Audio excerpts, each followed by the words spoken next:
오늘은 목적이 이끄는 삶 5번째 시간입니다. 제목을 한번 크게 따라하실까요? 나는 하나님의 관점을 가지고 있다. 시작하면서 오늘은 그림을 하나 보여드리도록 하겠습니다. 자, 이 그림을 한번 보세요. 이 그림이 뭐냐면 1447년에 안견이라는 사람이 그린 목류도원도입니다. 꿈속에 봤던 그 잊을 수 없는 무릉도원을 그림으로 나타낸 거예요. 제가 이 그림을 보면서 안견이 그 시대에 예수를 믿었더라면 얼마나 천국의 모습을 아름답게 그려내었을까 아쉬움이 있습니다. 자, 이 그림을 자세히 보세요.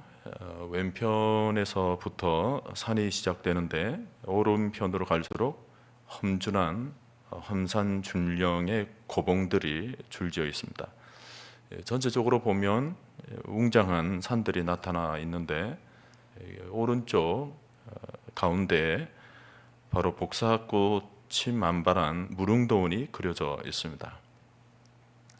자, 이 그림이 유명한 이유가 뭐냐면 산수화의 중요한 기법이 이 그림 하나에 다 들어가 있다는 것입니다.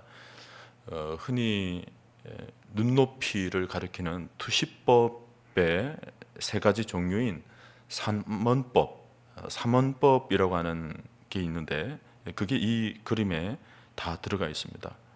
이 삼원법이라고 하는 것은 고원법, 평원법, 그리고 심원법, 이 세 가지를 가리킵니다.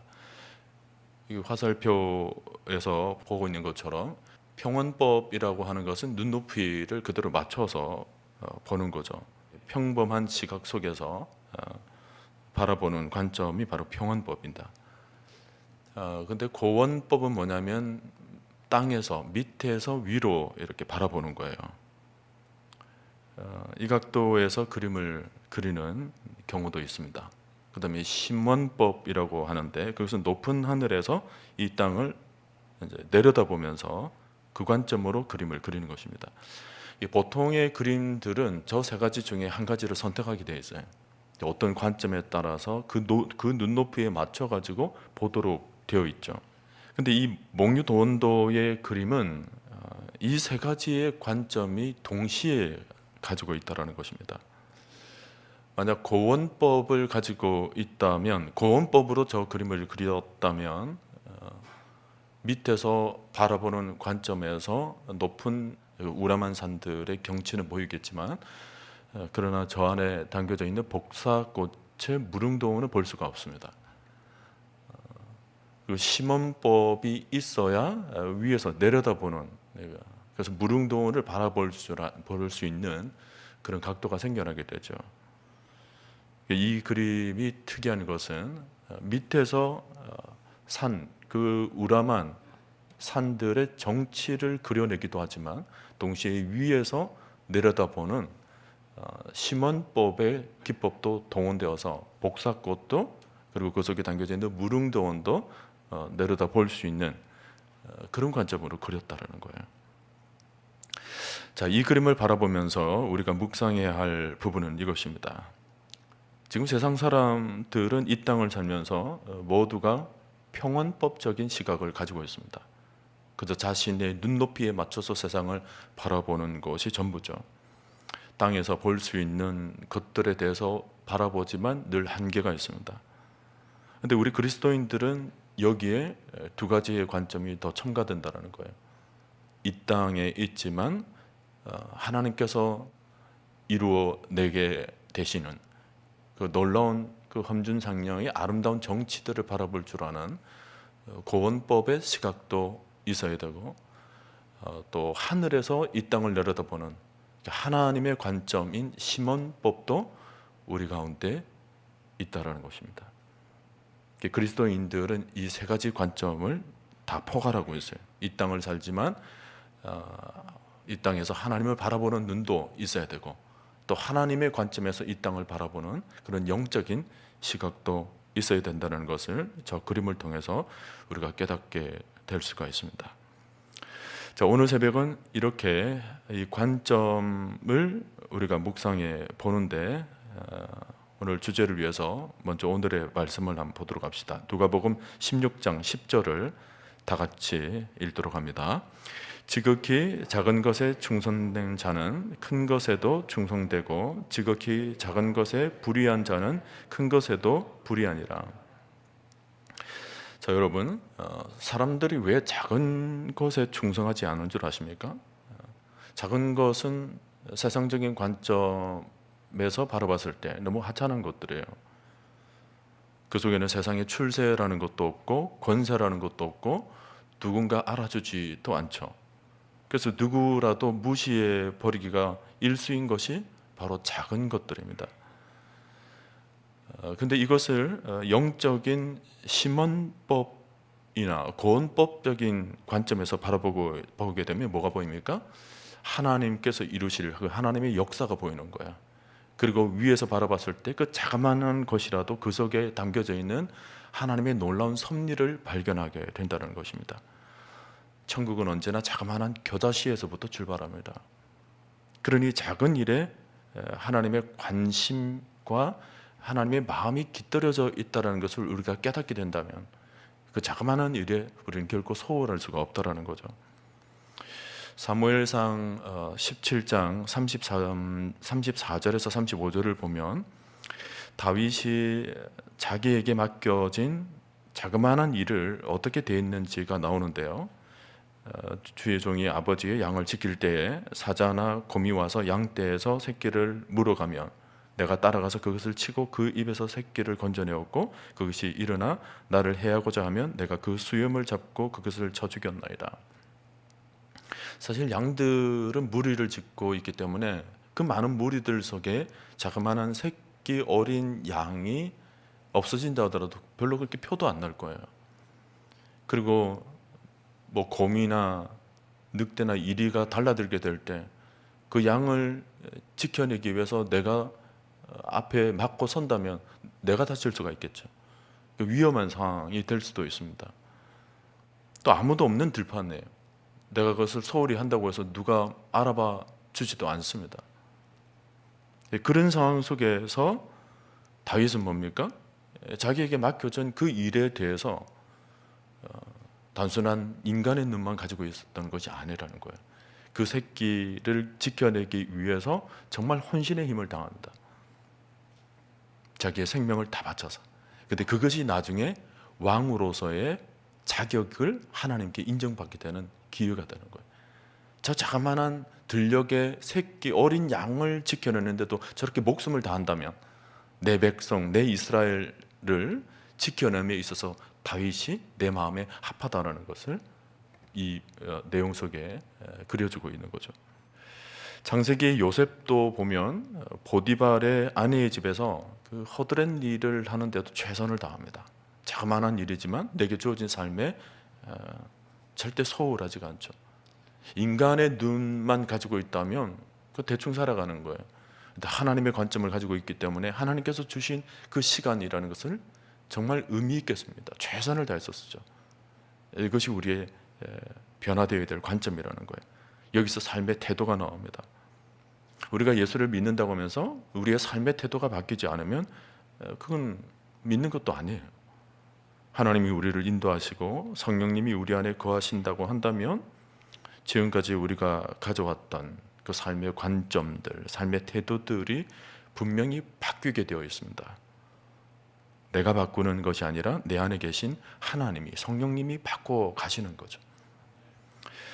자, 서론을 봅니다. 제가 읽습니다. 삶에 대한 관점, 가치관이 우리의 삶을 만든다.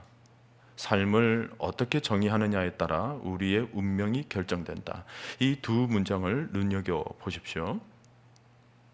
우리의 관점은 우리가 오늘이라는 작은 시간을 어떻게 투자하고 또 내 호주머니의 작은 돈을 어떻게 사용하며 또 내가 가진 작은 재능을 어떻게 활용하고 또 내가 맺게 된 일상의 자그마한 관계에 얼마만큼 가치를 두는지에 절대적인 영향을 미친다. 우리가 어떤 관점으로 세상을 바라보아야 하는지를 묵상해 보도록 하자. 자, 문제 1번. 세상 사람들의 자화상.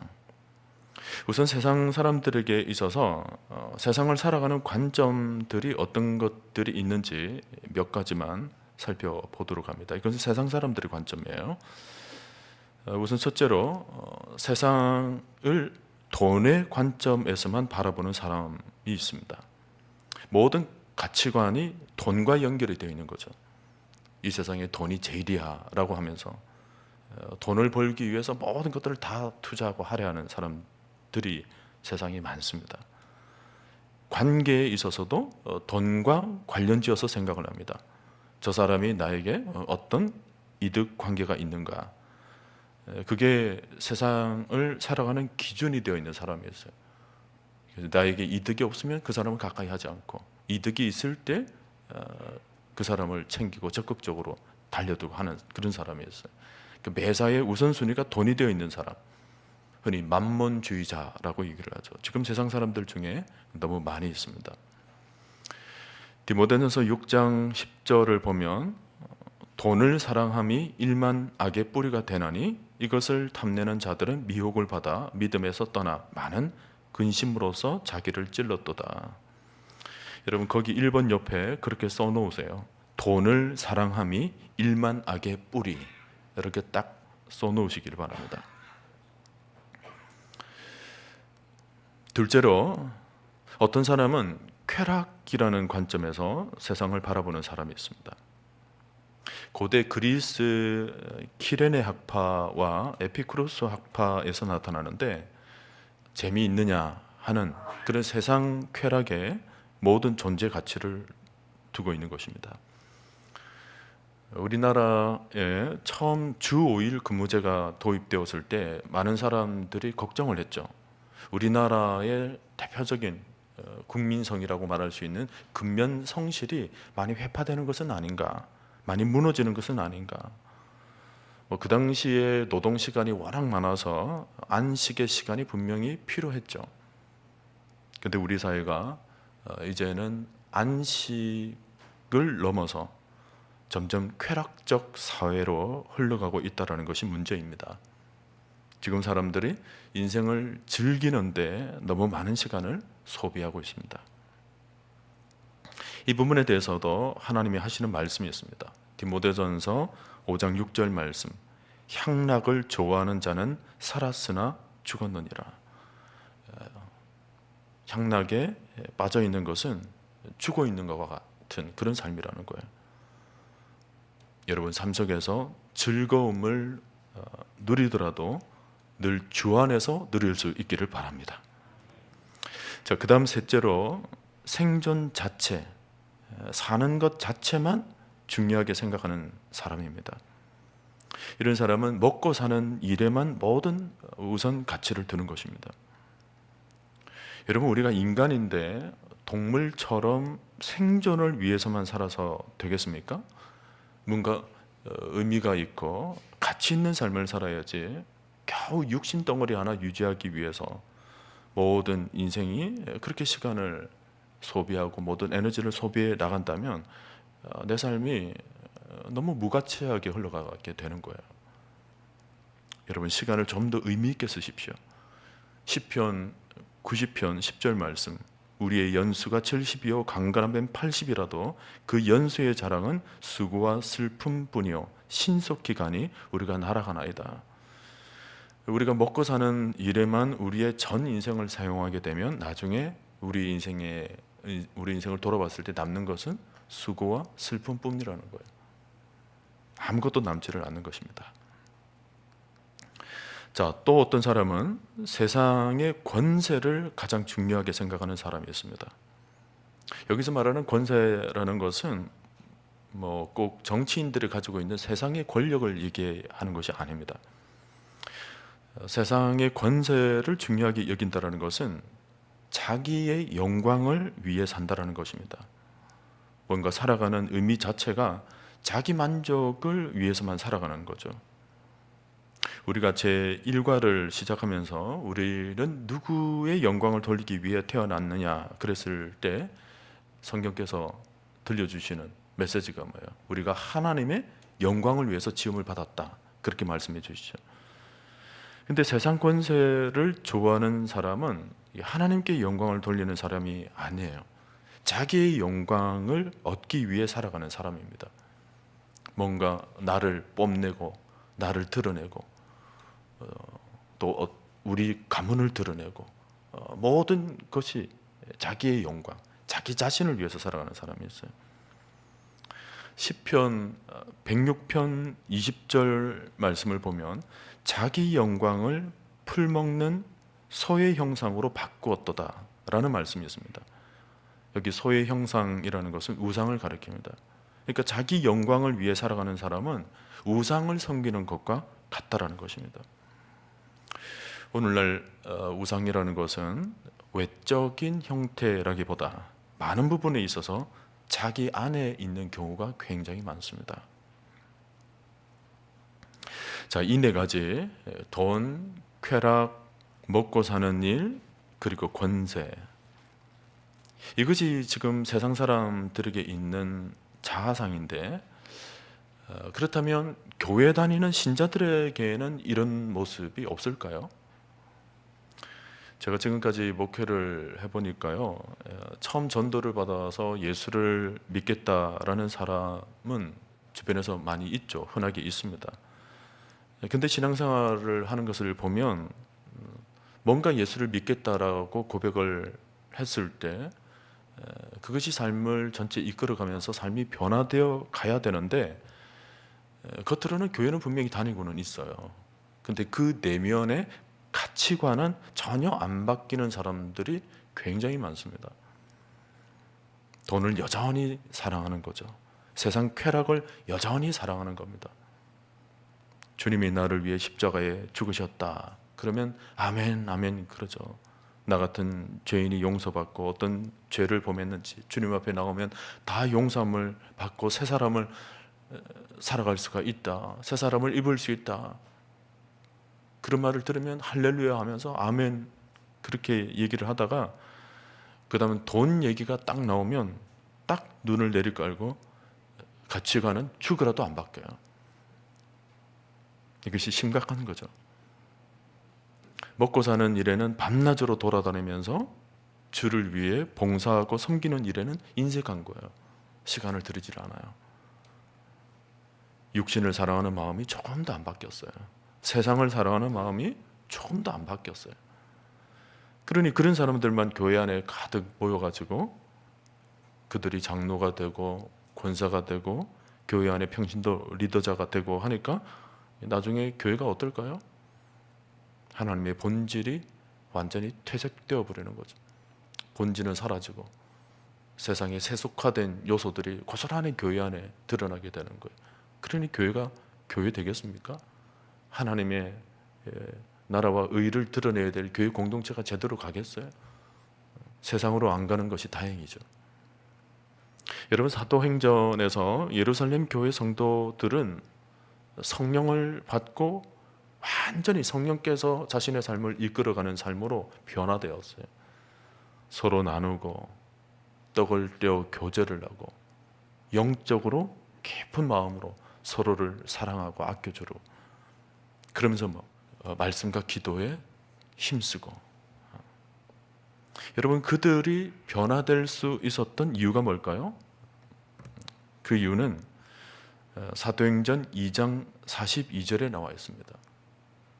그들이 사도의 가르침을 받아 라는 구절이 있죠. 그들이 사도의 가르침을 받아, 그들이 말씀을 깊이 배웠다라는 것입니다. 요즘 말로 하면 제자 훈련을 받은 거예요. 말씀을 딱 붙들고 모든 삶을 말씀 앞에 세우고는 말씀이 자신의 삶을 깎아내고 다듬고 하도록 자신의 삶을 말씀 앞에 내어놓는 거죠.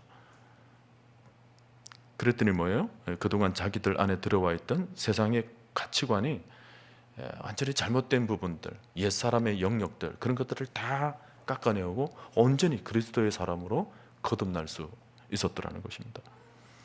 여러분, 신앙생활이라는 것이 뭔 줄 압니까? 우리의 신앙생활이라는 것은 전인격적으로 예수 그리스도를 온전히 닮아가는 과정입니다. 그냥 교회만 왔다 갔다 하는 그런 시간들이 아니에요. 내가 주님 옆에 나와서 나의 모든 삶을 하나님께 내어놓고 내가 범사의 예수의 장성한 분량에 이르기까지 충만히 자라가는 삶이 바로 신앙생활인 것입니다. 하나님께서 우리를 있는 그대로 사랑해 주시지만 그러나 있는 그대로 내버려 두시지는 않죠. 우리를 깎고 다듬고 만들어서 더 성숙한, 더 온전한 하나님의 백성, 예수 그리스도의 제자들을 만들어내는 것이 궁극적인 목표라는 것을 여러분 잊으시면 안 됩니다. 요즘 교회들이 잘못 가르치고 있어요. 교회만 그냥 오는 것에 그냥 만족하고 있습니다. 우리에게는 성화라는 것이 있어요. 점진적 변화라는 것이 있습니다.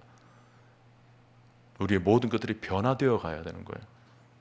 내가 10년을 믿었다고 하면 10년 동안 변화된 모습이 있어야 돼요. 평생을 내가 예수를 믿었다면 내가 처음 예수를 믿었을 때보다 지금의 모습이 훨씬 성숙하고 믿음의 깊이가 있어야 되는 것입니다. 여러분, 하나님 앞에 가면 큰 심판을 받습니다. 여러분, 우리가 저 천국에 올라가게 되면 반드시 상급이 있다라는 것을 꼭 기억할 수 있기를 바랍니다. 2번입니다.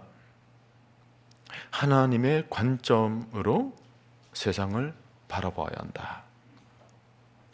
하나님이 우리를 만든 목적에 부합하기 위해서 우리는 세상 문화 속에서 지금까지 내가 편하게 살아온 틀에 박힌 사고를 벗어버리고 그 다음 밑줄을 그어 놓으세요. 성경에 근거한 삶의 모습을 추구해야 한다. 로마서 12장 2절입니다. 우리 다 같이 읽을까요? 너희는 시작. 너희는 이 세대를 본받지 말고 오직 마음을 새롭게 함으로 변화를 받아 하나님의 선하시고 기뻐하시고 온전하신 뜻이 무엇인지 분별하도록 하라. 여러분, 거기 빈칸에다가 딱 써놓으세요. 이 세대를 본받지 말자. 여러분의 친필로 딱 써놓으십시오. 여러분, 우리는 우리가 살고 있는 세상의 흐름을 조심해야 합니다. 세상 흐름대로 따라가다가는 조류에 휩쓸리기가 쉽습니다. 여러분, 세상이 우리를 구원하는 것이 아니에요. 하나님의 말씀이 우리를 구원하는 것입니다. 그러니 우리가 세상 따라가는 것이 아니고 하나님의 말씀을 따라가야 되는 거죠. 아멘입니까? 로마서 12장 2절 말씀, 이 말씀이 그런 차원에서 늘 우리가 마음판에 새기고 암송해야 할 이정표와 같은 말씀입니다. 너희는 이 세대를 본받지 말고 세상 풍조에 휩쓸리지 말고 어떤 시대를 살든지 그 시대의 모습에 우리의 모든 마음이 유혹받지 말고 오직 하나님 말씀을 우리 심령 가운데 가슴에 정확하게 새기고 그것을 기준 삼고 그 말씀을 따라갈 때 우리가 빛을 얻고 소망을 얻고 그리고 생명을 얻게 되는 것입니다. 3번입니다. 하나님이 가지고 계신 삶에 대한 모습입니다. 지금까지는 세상이 가지고 있었던 그런 세상의 가치관, 세상의 눈이었어요. 그런데 이제 하나님의 눈으로 세상을 바라보는 하나님의 관점 3가지입니다. 세상을 어떤 눈으로 볼 것인가에 대한 성경적 관점이죠. 교재를 보세요. 성경은 하나님이 가지고 계신 삶에 대한 모습을 3가지 비유를 통해서 보여주고 있다. 그 다음 밑줄을 그으십시오. 삶은 시험이고 위탁받은 것이며 임시로 맡겨진 임무이다. 이 3가지 관점. 첫째가 뭐라고요? 시험이에요. 둘째가요? 이 땅에서의 삶은 위탁받았다는 관점이 위탁이에요. 그리고 셋째가 임시로 맡겨졌고 우리는 맡은 자로서 책임과 의무가 있다는 관점. 그게 뭐예요? 청직이에요. 청직이. 이번 시간에는 앞에 2가지를 보도록 하고 나머지 1가지는 다음 시간에 살펴보도록 하겠습니다. 자, 첫째가 뭐라고 그랬습니까? 이 땅에서의 삶은 시험이다. 하나님은 사람들의 인격, 믿음, 복종, 사랑, 투명성, 충성에 대해서 끊임없이 시험하신다. 학생들이 배우는 과정에서는 지금 잘 배우고 있는지, 잘 따라오고 있는지에 대한 시험 테스트가 필요합니다. 그래서 뭔가 부족한 부분이 있으면 테스트를 통해서 좀 메꾸기도 하고 보충하고 보완하기도 하죠. 마찬가지로 하나님께서도 우리의 철로 역정, 이 믿음의 여정에서 매 순간 우리를 테스트해 보시고 달아보신다는 것입니다. 우리에게 일어나는 모든 일들 속에서 믿음의 길을 제대로 걷고 있는지, 우리에게 자유의지를 주셨는데 이 자유의지를 가지고 하나님을 지금 제대로 잘 따라오고 있는지 매 순간 우리를 달아보시는 거예요. 자, 이런 하나님의 시험에는 몇 가지 특징들이 있습니다. 1번, 하나님은 시험을 통하여 우리의 인격을 다듬으신다. 흔히 이런 과정을 뭐라고 그러죠? 연단이라고 그래요. 로마서 5장 3절 4절 말씀 다 같이 읽습니다. 우리가 환난 중에도 즐거워하노니 이는 환난은 인내를, 인내는 연단을, 연단은 소망을 이루는 줄 알미로다. 우리 인생에서 환난, 시험이 있을 수 있습니다. 고난이 있을 수 있어요. 근데 그것의 결과가 뭔지를 잘 보셔야 됩니다. 영적인 시험법으로 내 인생의 결과가 어떻게 될 것인가, 지금에 일어나고 있는 고난만 바라봐서는 안 됩니다. 그 속에 담겨져 있는 하나님의 뜻을 바라볼 줄 아는 하나님의 관점이 필요한 거죠. 우리가 환난 중에도 즐거워하는 이유가 뭐냐? 우리에게 유익한 소망이 있다는 것입니다. 예수님을 온전하게 닮게 된다는 소망. 어려운 시험을 통과하게 되면 굉장히 그 사람이 깊어져 있다는 것을 발견하게 되죠. 교회도 마찬가지입니다. 시험을 당하고 어려움을 당하고 난 뒤에 나중에 지나고 보면 그 교회가 굉장히 깊어져 있어요. 굉장한 깊은 믿음을 가지고 있다는 것을 발견하게 돼요. 세상에서 이러한저런 환난도 당하고 시험도 당하지만 우리가 그 속에서 배우게 되고 신앙 인격이 단단하게 되고 더 성숙해 나가게 되는 것입니다. 믿습니까, 여러분? 2번, 하나님은 시험을 통하여 하나님의 임재를 경험하도록 하신다. 우리가 삶 속에서 모든 바라는 것들이 완전히 허물어졌을 때 그때야말로 하나님의 거룩한 임재를 경험할 수 있는 가장 극적인 순간입니다. 우리의 한계점에서 바로 하나님의 역사가 드러나게 되는 거죠. 이사야 6장 1절 이하를 보면 첫 마디에 우시야 왕이 죽던 해에 그렇게 시작을 하죠. 이사야가 거룩한 하나님의 임재를 경험했을 때가 언제냐면 우시야 왕이 죽던 해였다는 것입니다. 우시야와 이사야는 친밀한 관계를 가지고 있었어요. 역사학자들, 신학자들은 서로 사촌지간이었다라는 그런 연구도 있습니다. 그 이사야는 어린 시절에 이 우시야 왕을 굉장히 의지하며 지냈던 시절이 있었어요. 근데 그때는 하나님의 거룩을 바라보지를 못했어요. 그런데 그렇게 친밀하고 의지를 했던 우시야 왕이 죽던 해에 비로소 이사야는 하나님의 거룩을 보게 됩니다. 거룩하다, 거룩하다, 거룩하다. 만군의 하나님. 자신의 한계 상황, 자신의 극적인 상황에서 도저히 인간적인 어떤 친밀의 소망이 무너졌을 때, 인간의 의지처가 무너졌을 때 그런 비로소 하나님의 임재를 경험하게 되었다는 것입니다. 여러분, 하나님이 우리를 시험하는 것이 뭔 줄 아세요? 이 세상 속에서 어떤 극한 상황에서 도저히 세상의 의지처를 발견하지 못할 때, 세상의 그 어떤 것에 대해서도 낭망하고 좌절할 수밖에 없는 그런 상황에 놓여 있을 때, 어쩌면 그 순간 하나님이 가장 기다리고 있었던 순간인지를 몰라요. 우리 인생에 있어서 하나님이 이제 친밀하게 개입하시는 순간이죠. 나에게 더 직접적으로 다가와서 하나님의 거룩을 나의 삶 속에서 드러낼 수 있는 순간입니다. 오늘 여러분 중에도 어려움을 당하거나 지금 시험 가운데 있으신 분이 있습니까? 혹은 앞으로 나에게 시험을 당하는 순간이 있을 수도 있겠죠? 여러분, 그 순간 기대하십시오. 하나님이 여러분의 삶 속에 개입하게 되실 줄로 믿습니다.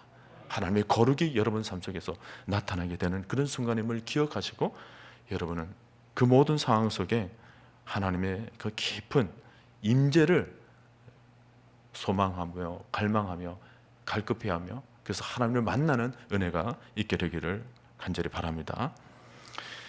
자, 3번, 하나님은 우리가 시험을 극복하기 원하시고 감당할 시험만 주신다.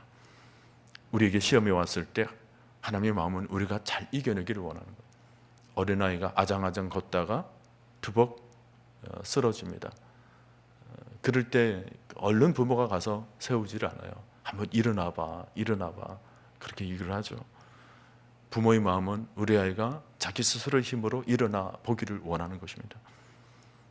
근데 아이가 지금 너무 나이가 어려서 자기 힘으로 일어날 나이가 못 된다 그러면 어때요? 부모가 가서 이렇게 세워주시죠. 우리의 믿음이 너무 연약하고 부족해서 나 스스로가 일어나지 못한다라고 느껴질 때는 하나님이 손을 붙잡고 도와주실 것입니다. 우리의 모든 시험이 다 그렇게 일어나는 거예요. 고린도전서 10장 13절을 보면 사람이 감당할 시험밖에는 너희가 당한 것이 없으니 오직 하나님은 미쁘사 너희가 감당하지 못할 시험 당함을 허락하지 아니하시고, 그리고 시험 당할 즈음에 또한 피할 길을 내사 너희로 능히 감당하게 하시느니라. 우리가 찬송가 337장도 보면 무거운 짐을 나 홀로 지고 견디다 못해 쓰러질 때, 그 다음 뭐예요? 불쌍히 여겨 구원해 줄 이 은혜의 주님 오직 예수. 우리 하나님은 시험만 주시고 우리를 내버려 두시는 분이 아닙니다. 시험으로 인해 우리가 근심에 쌓일 때 우리 주님은 우리를 위하여 주시고 우리의 짐을 대신 짊어져 주시고 우리를 불쌍히 여겨서 반드시 구원해 주시는 분임을 오늘 여러분 믿으시기를 바랍니다. 자, 4번, 하나님은 시험을 통하여 우리에게 주시고자 하는 것은 궁극적으로 하나님이 나를 사랑하신다라는 것입니다. 로마서 8장 35절 이하의 말씀, 누가 우리를 그리스도의 사랑에서 끊으리요? 환난이나 공고나 박해나 기근이나 적신이나 위험이나 칼이라. 내가 확신하노니 사망이나 생명이나 천사들이나 권세자들이나 현재일이나 장래일이나 능력이나 높음이나 깊음이나 다른 어떤 피조물이라도 우리를 우리 주 그리스도 예수 안에 있는 하나님의 사랑에서 끊을 수 없으리라. 여러분, 여기서 강조되는 말씀이 뭔지 아세요? 우리를 우리 주 그리스도 예수 안에 있는 하나님의 사랑 안에서, 이것이 핵심입니다. 여러분 반드시 기억하세요. 우리가 시험 당할 때 우리가 예수 그리스도 안에 있다라는 것을 기억해야 합니다. 흔히 요한계시록을 보면 여러 가지 환난을 당하고 이런 핍박이 있고 어려움이 있고 이런 얘기들이 가득 차 있다고 생각하기 쉬운데 그렇지가 않습니다. 요한계시록에서 일어나는 모든 일들에 대하여서 인을 떼시는 이가 누구라는 것을 기억할 필요가 있어요. 바로 예수 그리스도시죠. 예수 그리스도께서 모든 환난 가운데 우리 삶 속에 개입해 주시고 모든 것들을 지켜주시고 보호하신다는 말씀이 요한계시록에 담겨져 있어요. 우리가 이 시대 또 다가올 시대에 대해서 어떤 어려움이 있다 하더라도 여러분 반드시 기억할 것은 그 속에 예수 그리스도의 손길과 그분의 보호하심과 그분의 사랑이 있다는 것을 여러분 잊으시면 안 됩니다. 아멘입니까? 자, 하나님의 눈으로 바라보는, 세상을 바라보는 세 가지 관점 중에 두 번째입니다. 이 땅에서의 삶은 위탁받은 것이다. 다른 말로 하면 청지기 의식을 가지는 것입니다. 고린도전서 4장 7절 말씀, 누가 너를 남달리 구별하였느냐? 내가 있는 것 중에 받지 아니한 것이 무엇이냐? 네가 받았은즉 어찌하여 받지 아니한 것 같이 자랑하느냐. 시편 24편 1절. 땅과 거기에 충만한 것과 세계와 그 가운데 사는 자들은 다 누구의 것이로다? 여호와의 것이로다. 원래 하나님의 것인데 우리가 위탁받은 것입니다. 교재를 계속 읽으면요, 이 땅에서의 시간, 우리의 에너지, 지적인 능력, 기회, 관계, 그리고 자원은 하나님이 우리에게 돌보고 관리하도록 잠시 맡기신 선물이다. 우리는 하나님이 우리에게 주신 것들의 청지기다. 청지기에 여러분 동그라미 하시고요. 그 다음 부분을 밑줄을 그으세요. 이 청지기의 개념은 이 땅 모든 것의 주인이 하나님이라는 의식에서 비롯된 것이다. 그 밑에 1번부터 7번까지는 그냥 읽습니다. 제가 하나하나 읽을 테니까 여러분이 마음으로 화답하시기를 바랍니다. 나의 모든 것, 생명, 시간, 모든 것은 그 주인이 하나님이시다. 내가 가진 모든 것은 내 것이 아니라 하나님이 빌려주신 것이다. 하나님은 맡기시고 우리는 관리할 뿐이다. 모든 것이 하나님의 것이므로 우리는 자랑하지 말고 잘 관리해야 한다. 잘 돌보는 청지기에는 상급, 칭찬이 주어지고 승진이 주어지고 기쁨이 주어진다. 물질, 돈은 시험인 동시에 하나님이 맡기신 것이다. 시험거리가 될 수도 있지만 동시에 하나님께서 선하게 맡기셔서 그 돈을 통해서 아름답게 주의 나라를 위해서 쓰도록 하신다는 말씀이에요. 7번, 하나님은 더 많은 것을 주실수록 더 많은 책임을 요구하신다. 오늘 여러분들이 많은 것을 가지고 있습니까? 그렇다면 많은 책임도 동시에 가지고 있다는 것을 아셔야 돼요. 여러분, 이런 내용을 보면 우리가 이제 우리 삶을 우리 것인 양 함부로 살아서는 안 됩니다.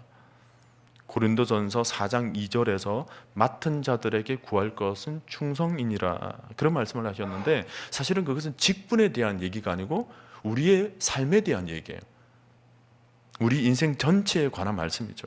우리에게 요구되는 것은 주님을 기쁘시게 하기 위해서 최선을 다해서 충성하는 것입니다. 나를 위하여 십자가에 죽으시고 부활하신 그 예수 그리스도, 하늘과 땅의 권세를 가지시고 오늘 이 세상을 구원하시려고 준비하고 계시는 저 영광스러운 주님에게 내가 어떻게 하면 충성을 할 수 있을까? 그러니까 늘 코람데오가 살아있는 거예요. 하나님 앞에서 내가 어떤 삶을 살 것인가? 세상의 관점이 아닙니다. 하나님 앞에서의 관점이에요. 그 관점을 가지고 있으면 내게 주어진 시간들에 대해서 우리는 함부로 살아갈 수가 없어요. 짧은 인생입니다. 휙 지나가는 인생이지만 이 작은 시간 속에서 내가 어떻게 하나님의 영광을 드러낼 것인가? 자, 오늘의 결론입니다. 삶은 시험이요 위탁이다. 여러분, 거기에 색칠을 해놓으세요. 시험과 위탁.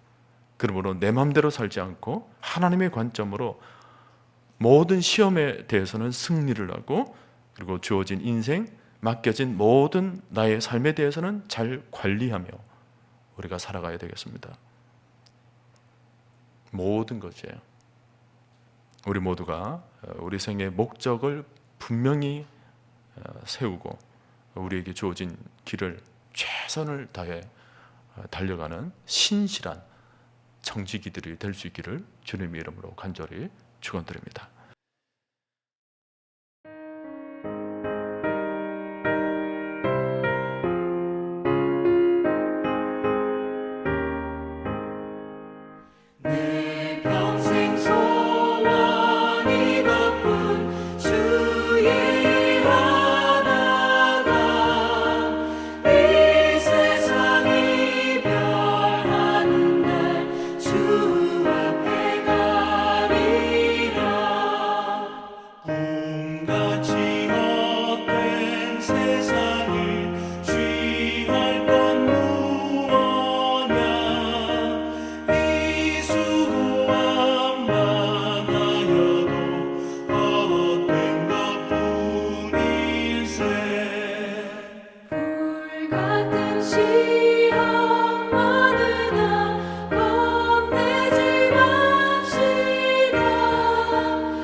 주의